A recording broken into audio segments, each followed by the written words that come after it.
Please welcome Tom Welling and Erica Duras right this way. Give it up. That's you guys. Erica Duras, Tom Welling. Yes, I did.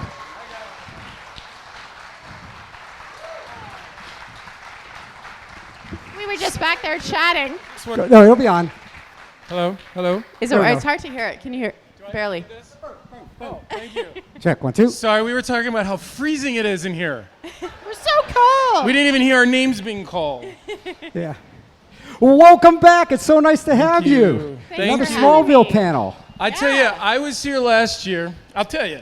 I'll tell you. What? Last year was fine, but you know what was missing? Erica.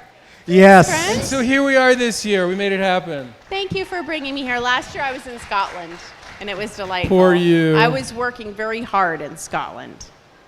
But thank you for having me back. Well, can we cut to some questions? I got some for you. They got some for you. So, Erica, you're known as obviously playing Lois Lane in Smallville. How did portraying such a strong, independent character influence your career and your personal perspective? Did you just come up with that off the top of your head? That was very articulate. Decide.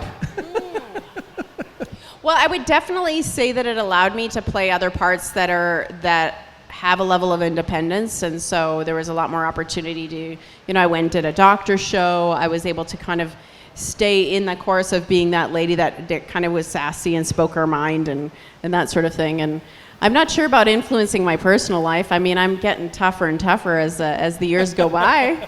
My bullshit meter is like very, very low. Or high? What's the other? Well, I cut people out real fast. We just had on the podcast, and we asked a similar question, and one of the things that I came to was guts.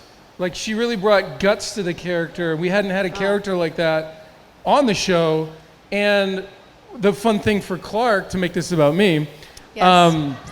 Well, is that we got to see Clark kind of be funny, and the banter, as we were talking about earlier. So, we didn't have that with Lana. You know what I mean? Like, yeah. But I got to ask you, you mentioned also about playing Dr. Alex Reed. What attracted you to a medical drama? Well, I'm kind of curious Your about love of dialogue? my love of dialogue.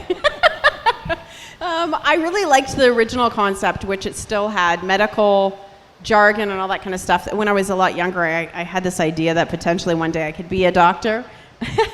Not true, although I kind of think I am one now after 5 years. And then I liked the twist in the show where there was a little bit of the supernatural realm, and so I thought that was really fun, and it was a challenge. I liked it. So if we were on an airplane and someone had a medical issue and they said, "Is there a doctor on the plane?" Would you stand up? I would wait until somebody else said something. If no one else things stood were up. really bad, I'd be like, I know how to do the tracheotomy with a straw. I know how to cut people open. I know where the organs are. I can sew you up. I don't know if I can really fix what's inside, but I can definitely suture you back up. Stop the bleeding. Stop the bleeding. Absolutely. I'm sorry, I got to shift gears a little bit. I got to talk about Lucifer, your work on Lucifer. How did you prefer this character, Kane and Marcus Pierce. Marcus Pierce, thank you. Sinnerman. Yeah, oh, that's right. it was Cinema- 3 and 1. 3 and 1. How did that happen? How much fun was it? And It was a lot of fun, and I get a lot of people at the cons who really like that show. I mean, Tom Ellis did such a great job creating the energy for that character that then led on to everybody else. Oh, can you hear me now? Yes, thank you. Is that better? Yay. Yes, it is. Can you hear me now? That's better. Wait a second. better, right? Dude, I know that jacket is way too hot to be wearing right now. You can take it off. You're gonna take it off? I won't We be judge offended. you. I don't want you passing out. My goodness, I know those things are Oh, hot. come on. It's so cute. What's up, those There's soups? Superman. But that was fun because I was aware, I knew the show. I actually knew Lauren German through another friend already, so I knew it was going to be a fun set. And I knew he was going to be the opposite of Clark, or at least a lot different than Clark. And I tried to take a little bit from Michael's Lex Luthor, because Lex Luthor was always asking why, and sort of one step ahead of everybody and using everybody as chess pieces, where Clark was always asking kind of like, what? And not knowing what was going on. And so that was the duality that I kind of tapped into. And I want to back up even a little bit more on Smallville. What was the audition? I mean, that had a lot of pressure. Clark Kent auditioning for that, and That had to be heavy. I bet it was worse for Erica. Yes. I wasn't even you, and I bet it was. Well, I had to go up against this guy. I don't know. Some of you may know who he is, Jensen Ackles. And I walk into the audition room, and he's sitting there, and I'm like, well, that's a handsome fella. Because you weren't just dog meat. Well, well, he looked like an actor, like the people you see on TV and stuff. But Yes. Nope, sorry, Jensen. You had to slum it out on 15 years of another show all by yourself with Jared.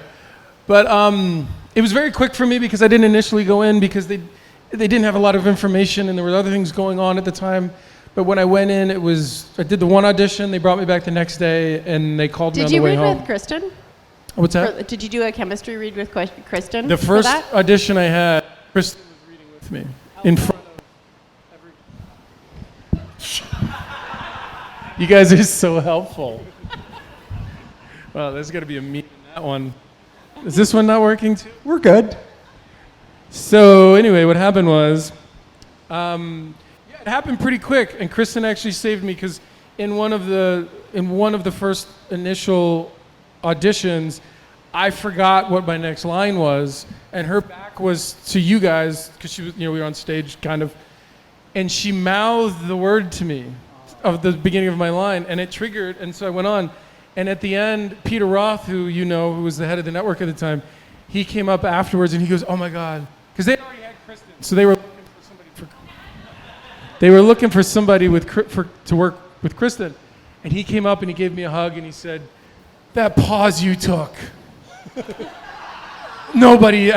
you found that moment," and I was like, I found that moment. But that's the great thing about when you form these relationships that you work with people. It's a very trusting environment where you can really bond and help people and elevate the material. So that was my long version. There's a longer version of that, but let's keep it tight. It's too hot. So what do you think makes this show so successful and so lasting? I mean, it's a Superman story, but it definitely has a different take on it. What do you think has just kept people and generations just keep watching this show? Do you want to do it? It was your show. I would say it lasted a really long time because it started as an origin show, so you had somewhere to go, and it was unique in that, right? And a lot of the Superman stuff, he's already Superman, and so you got to watch him find himself. And people really loved that aspect of the kind of I know he was a superhero, I know he had all these extra powers, but they saw vulnerability. They saw moments where he didn't know what to do, how to find it, that he wasn't always ready to be that hero. And then I think people extrapolate that into their lives and go, well, hey, that happens to me. That's me not playing Clark, answering the question for your show. No, it's it's about identity. And what we also didn't have is we didn't have any lazy people around. Like all our every actor, every crew member, everybody was always trying to make it better. That's always what we did. Even when it was like a scene that you really had trouble putting your attention into, or you didn't think it was worth it. James Marsders told me one time, he goes, "There's only one way home, and it's through this scene." You know what I mean? Like, make it good. And I think we had a lot of that going for us. I think with Erica coming in halfway through the show, or not halfway, but that brought a whole nother level to the show, because it's really two shows. Yeah. At the 4 or 5 year mark, it kind of turns into something else. They could have called it Metropolis or something, but I just think, some people say they're upset that it's over, and I know shows that I liked, and I never want them to end for any reason, but like Clark had to move on. Like it was time. But I think we had the gift going into season 10 knowing that it was the last one. There wasn't a surprise. Some other people on shows show up to work and they get canceled halfway through the day. And now you have nothing planned, your family's out of whack, your travel, you know what I mean? It's not fun. So, I just think we had a lot of people who tried to make it good the whole time. Yeah. You were also in Supergirl, if I'm not mistaken. Yeah, I was. What was it like stepping into that whole universe and...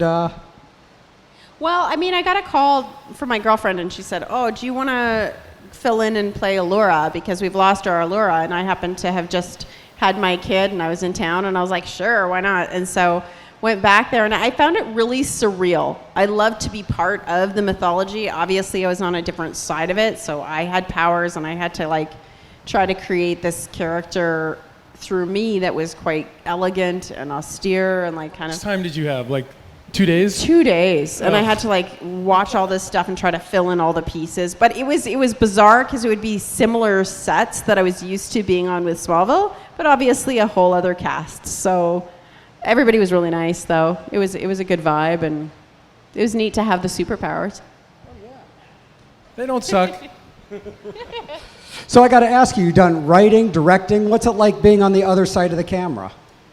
I really enjoy it. There's something that I found, especially, I like the process of how things get done. And one of the things that I say when you're an actor, you're almost told at the beginning that you're not allowed to enjoy yourself. You have to enjoy the process. And what that means is you're never allowed to really feel like you did it right, because there's no such thing as right and wrong. So it's you know what I'm talking about? Yeah. So it's like sometimes you do a great take and you feel a good vibe, and they're like, yeah, but we missed this and missed that. So you never get this satisfaction that I get from being behind the camera and directing, when you can give an actor a note and they take it and it becomes magic. It's literally magic. And then as the director, you can actually say, we have it, we can move on. Let's move forward. As an actor, I don't know if you had this, but like, you could be in the shower 2 days later and all of a sudden you go, oh, that's how I should have done it. Even when you're not thinking about it. Yeah. And it's just, it's a different language, it's a different brain in some ways, but having learned some acting on Smallville, when I started directing on it and having the shorthand that I had with the cast and crew, I think it helped move things and create things that were, lasting. I mean, I'm very proud of the episodes I directed, for sure. Yeah. And also, you've done some directing on Saving Hope. A I little did. bit behind the camera on that? Yeah, it was wonderful. I liked telling the story from the point of view of the camera and learning all the different ways with which you can shape something.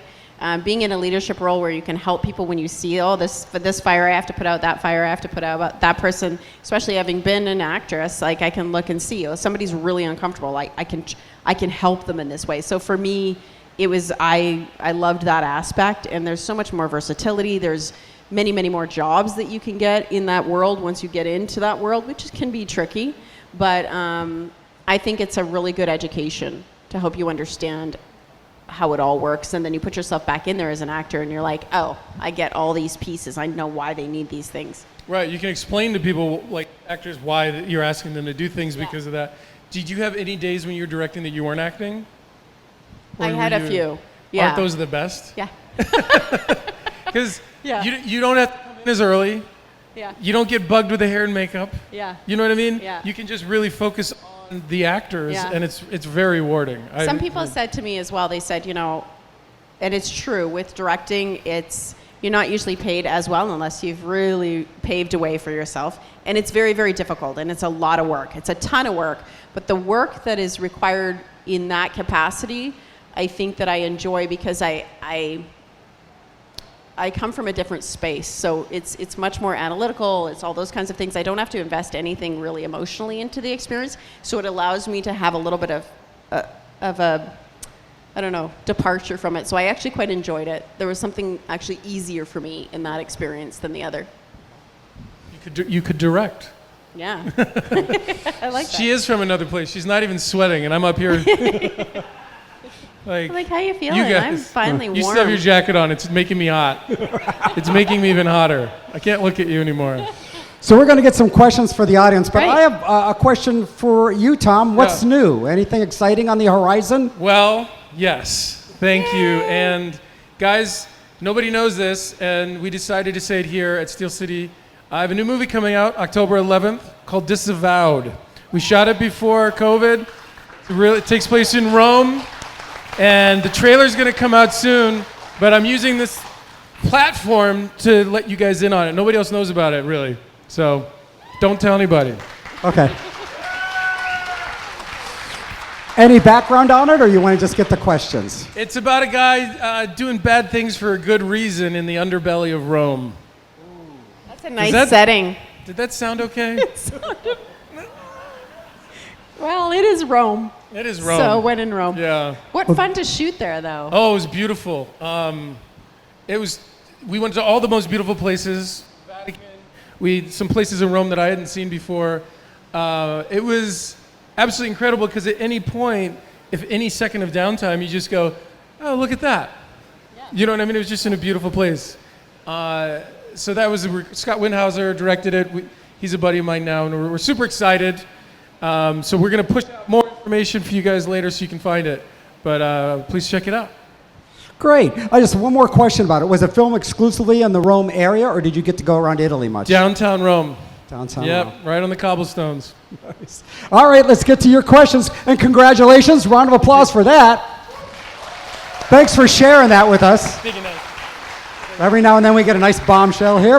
We're going to start with questions on this side of the room with Alicia. Just raise your hand. We'll come around and get your question. Yes, this question is for Tom. Has anyone ever come up to you at any Comic-Con or fan convention and actually told you that they think you're better than Christopher Reeve? Because for a lot of people, Christopher Reeve is the ultimate Superman, but everyone has different opinions. Has anyone ever come up to you and say that they think you're better? Your portrayal of Superman was better than Christopher Reeve's? It's a good question. I have two answers for that. One is, that's who I think of when people say Superman. It still is, even now. Because in some ways, and I know that I get some slack for this, I kind of feel like I played Clark Kent, not so much Superman. But what people, no one's ever said it that way. What they say is, you were my Superman. And I think that's if that makes any sense, I know it's just semantics. But yeah, and then the other one I get is, my mom loved you as Superman. That's happening more and more. So if that answers your question, yeah. Okay. Any other questions from this side of the room? Right there. So that actually kind of ties into what I was going to say. I grew up with Christopher Reeve, Superman, and Margot Kidder. Erica, your first episode, Margot Kidder was on that episode. Did you get a chance to meet her, and did you guys talk at all? And Tom, when you worked with Christopher Reeve, were you nervous? That was two questions. Yeah, it's tough to remember it all, isn't it? At that stage. I didn't meet her at that time. I met her at a con.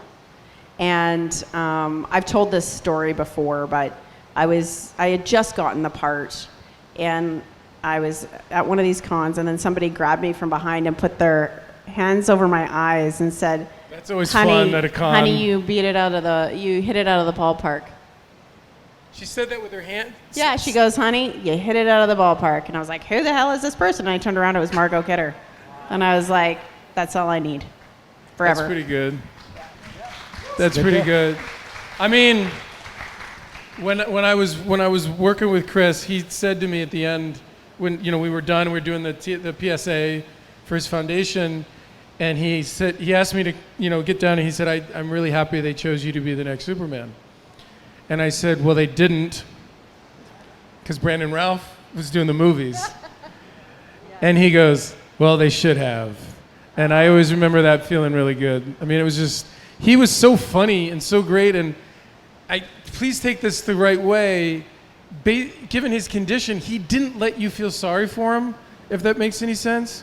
He just had such a great energy, and yeah, they had to take him away. He wouldn't leave set. He wanted to stay there. He was there for like 4 hours longer than his medical staff wanted him to be. And they finally were like, we're taking you, or we're calling the cops. Wow. Yeah. And he goes, there they go, telling me what to do again. So he was great, yeah. Question right down here. I'll get this one. This is for both of you. Erica, what is your dumbest memory of Tom? And Tom, what's your dumbest memory of Erica? Dumbest? We don't like to use that word in my house. Oh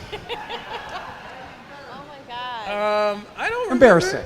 You were always I so. had so many dumb moments. No, my you were friend. never. No, you Not were. not because intellectually, but I did a lot of strange things. I suppose I find it easier to think of my weird things than yours. Yeah. I mean, I just remember you being just in some ways in the most beautiful way, and I love that about you. Just basic. Like you went in, you did what you had to do.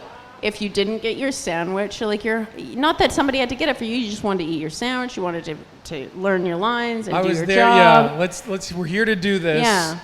Let's not distract from this. But like, I never saw you do anything dumb. I mean, listen, we all get excited and we mess things up. But this is something I. So in the beginning of Smallville, we used to do blooper reels, and I remember the first DVD came out and the blooper reels are on it, and it drove me crazy. It really made me upset, and the reason is, when you're on set, it should be I want it to be a safe environment for the actors to fail. Now, if you're capturing these moments and then putting them on a DVD and selling them, I just didn't think it was fair. In fact, even when we had people to come take pictures on set for the studio, they weren't allowed to take pictures during rehearsals. They could take pictures while we were filming, and apparently somebody told me once, you know that's the opposite of how everybody else does it? Usually when they're filming, they don't want the camera walking around taking pictures. But for some reason, I wanted to make it safe for the actors to fail. Because if you notice on the blooper reels, the actor messes up, and then they always have to do this, oh, I messed up thing. Yeah. And that's them. Now they're out of the moment. They're out of the whole thing. So I never really saw, because we were all there to work, nothing would fall under like stupid for me. There were mistakes being made, but everybody was like, oh, okay, I'm not supposed to, you want it this way. Okay, I'll adjust. Yeah. You know what I mean? I think what I'll We share were about playful, but not goofy. Yeah. Yeah. Like I think one of the things in the dynamic working with Tom that I haven't had with many other people is that he got my version of strange and he was okay with it. And I'm pretty quirky, especially when I'm working. There's a level of neuroses that I have, not as much when I'm old, now that I'm older, because I'm so tired. But I've just let it go. But you could see the moments where I would get wound up and like be upset about something or be a little off. And I never felt like I had to take care of you as the other actor. Well, you always had more to do. You always had more talking, more movement, more everything. And I was sort of the calm, sort of around the storm. Yeah. And I don't know exactly how it went, but I remember at one point they started writing your dialogue for Lois with all these spaces and dots and ums and ahs. And I remember you saying to me, like, I don't know why they're doing this. It's driving me nuts, because you were trying to match them all. Yeah. And I don't know if it was your idea or my idea, but somebody spoke to them and said, I think it was you. You're like, guys, can you not put all these in? I'll mess it up myself enough. You don't have to put in the mess up parts. Yeah. And the writers were like, oh, okay, we were trying to adjust to you. Yeah. And that was another thing about communication is, a friend of mine now, he's an actor and he wants to be a writer, so he's sitting in these writer rooms. And I asked him, I said, what's the biggest thing you've learned sitting in the writer rooms? He goes, the writers want dialogue with the actors. And in so much, the actor is afraid of the writer because they don't want to mess it up, they don't want to insult. And he goes, every writer wants to hear from the actor they're writing for. Mm-hmm. Because it's like we're on a team. And I thought that was very reassuring. And I was like, I wish somebody would have said that to me 20 years ago. Because you feel like you're messing up or you're not living up to the words. And that's how you learn and you grow by listening to panels like this. We have a question right down here and over here and over there and over here and right there and over there. Okay, this is for Erica. Given that the star of Talkville podcast, Michael Rosenbaum, has stated that he's not interested in doing the podcast for my favorite seasons, 8 through 10, would you be willing to be Tom's partner for those seasons and take over for him? Michael would love that. So we could actually get the details and stories that we as Clois fans are truly interested in. That's a good idea. We just had Erica on. It isn't out yet, but I think it was like a week and a half ago, and that was a good time. One of our better ones, we ended up talking twice as long as we all thought we would. But we could talk to you forever. But that's not a bad idea, because Michael, if he's not in it, his attention span is that of a gnat. So if he's not in it, he'll be like, yeah. So yeah, maybe I'll come in and chat with you about it. We just did an episode called Lexmas, which I think is probably one of the top 5 episodes we ever did.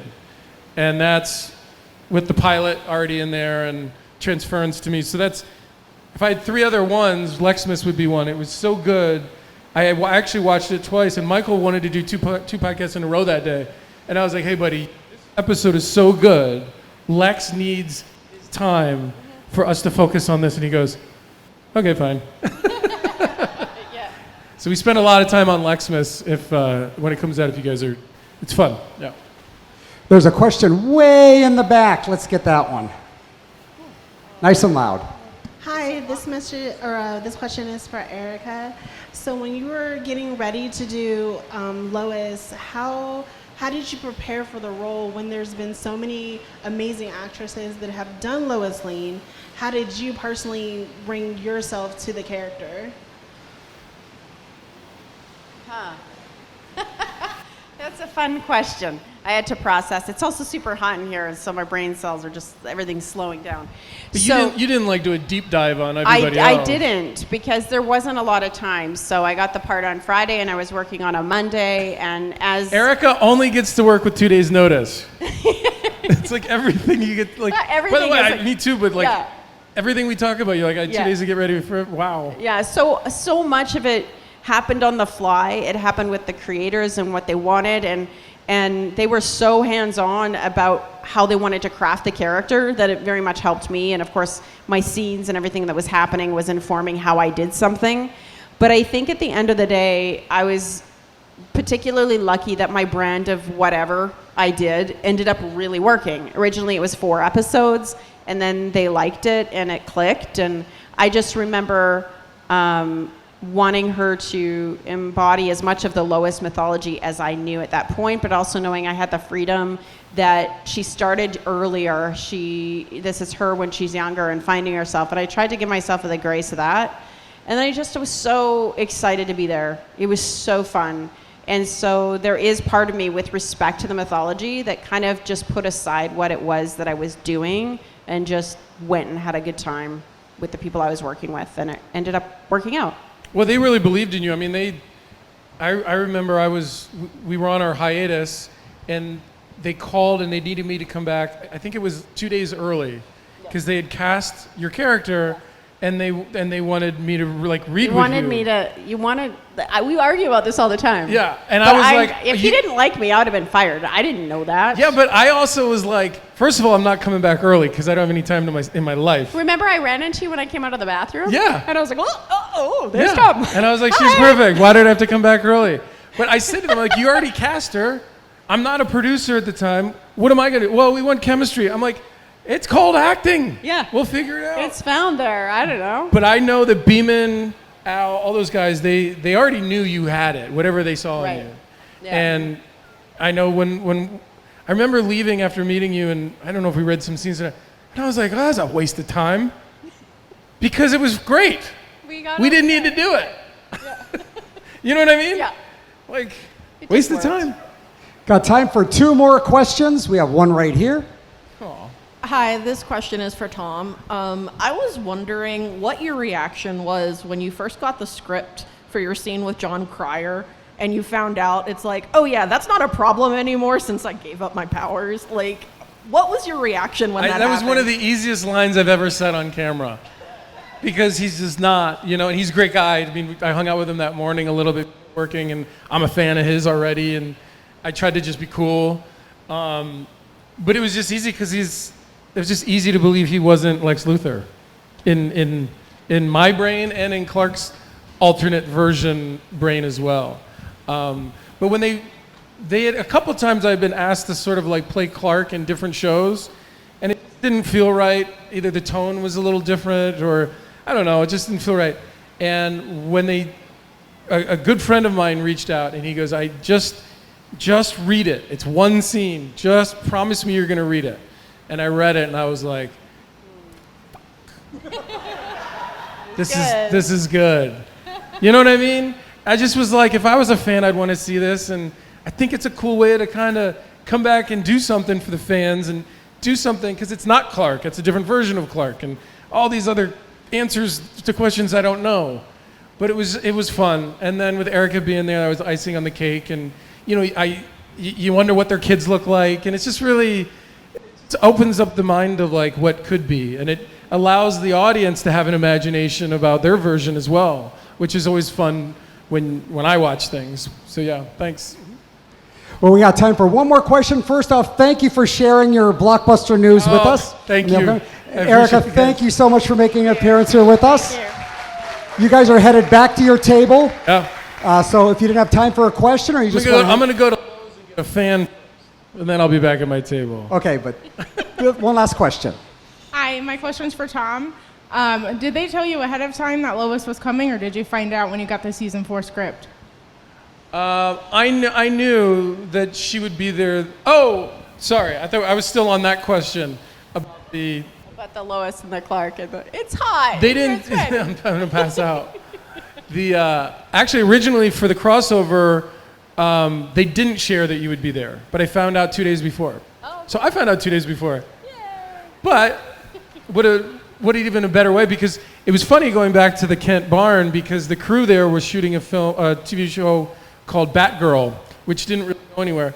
But that crew had not shot at the barn before, and they didn't know where to like put things and cameras. And I was kind of like the guest on the set and didn't want to really say anything, but I'm like, you know, that we kind of saw that a lot. Like that's very iconic, and I was sort of like hinting at how to direct the scene, and so that was fun.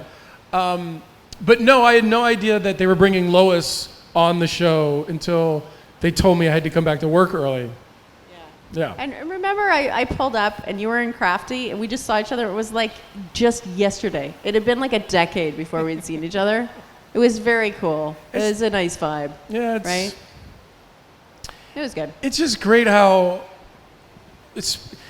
I mean, listen, we've all been a part of different casts, and like I love seeing the Lucifer cast. Like we're all buddies and stuff, but they have their sort of inside way of how they all vibe because they were together so long in that thing, and like, oh yeah, Tom, cool, you visited for a while and whatnot. And but the Smallville cast has that too. It's just so easy to see each other because we all know that we have each other's backs, and that we're gonna have fun. But you know, it's been proven that we support each other. So yeah. Well, thank you so much for coming out. Thank you you guys are the guys. greatest. Thanks, The Smallville guys. panel, Thank Erica you. Durrance, Oh, Tom Welling, guys. Thanks, headed back to their guys. table where it's nice and cool. Thank you guys so much. Smallville panel.